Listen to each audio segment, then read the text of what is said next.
Hey yo, you already see who it is. It's your boy Thesis, man, back with another review. I waited on this one.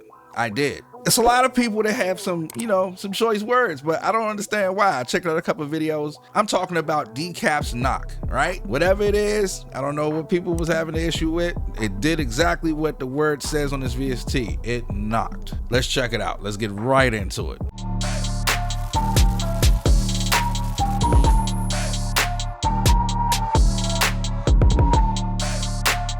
All right, so as you can see, I already have the drums up. I did a beat and I did a melody and a bass line just to throw it in. And we're gonna go through this VST and I'm gonna be so clean and crystal clear as to what this VST does. Now, if you guys checked out my previous video right here, I have my own way and own setup of how I do my drums. There is an additional thing that Decap did with this that I have not been able to do, and he might have made me switch. He really might have. It did exactly what it said it was gonna do. It made my drums knock. But anyway, I'm gonna go through each feature here and we're gonna let's bypass it now. Right now I have on the drum bus. As far as the drums are concerned, you will hear a huge difference in the way that the drums actually come and stand out in the entire mix. So let's listen to the track.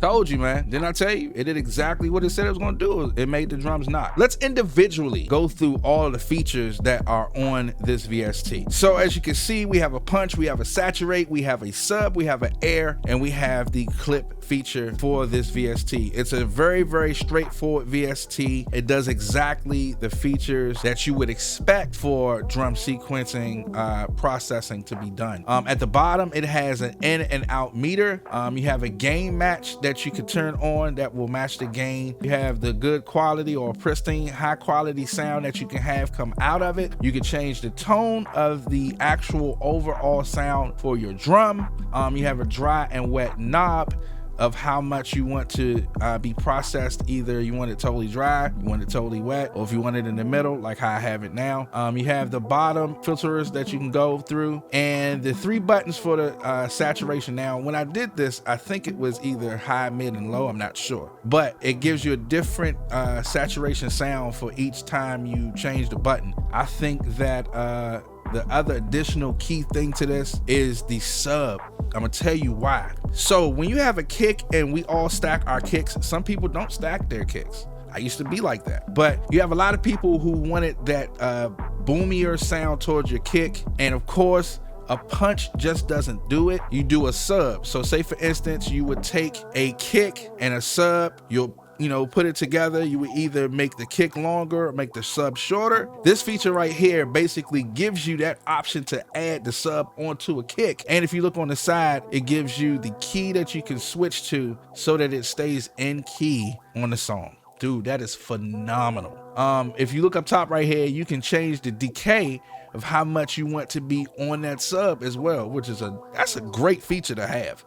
This basically is not cheating either. This just helps you out for making your kicks boomier, and again, who's ever into hip hop, trap, even boom bap, this is a good VST for that, man. It's a great VST for any type of genre, but I know this definitely stands out for hip hop and stuff like that. Shout out to Decap, man. He definitely killed this one. I'm excited because if you look at the clip, usually when, say for instance, you put the clip on or you put I'll say a limiter, sometimes it changes your decibels and it will drop in the mix and you will hear it. And then some people will go and add another compressor or do a compressor side chain. Like, that's too much, right? With this feature right here, man, it adds just enough to it where it doesn't clip over, it doesn't go over your master, and it just brings out the entire, like, that's the last part part of the channel on the VST. It brings out the entire sound on this VST. So again, great job, dude. You also have an option, if you look at it, to change from vintage to clean. Really,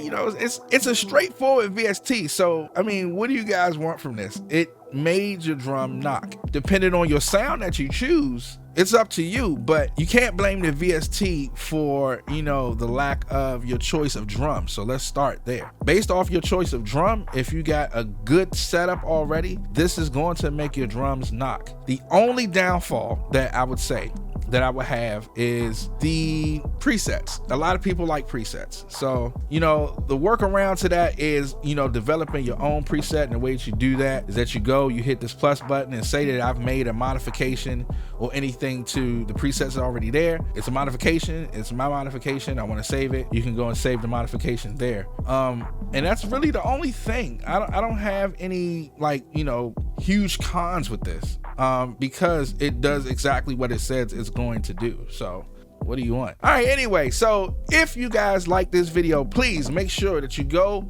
like this video and subscribe to the page, and make sure that you hit that notification bell so that every time we have content like this or tutorials, you guys gonna be the first to get it. Again, man, Decap, shout out to you, bruh. This regard everybody that said something negative. I'm trying to tell you, you're a producer, and shout out to the producers that's doing their thing, making really good VSTs, man.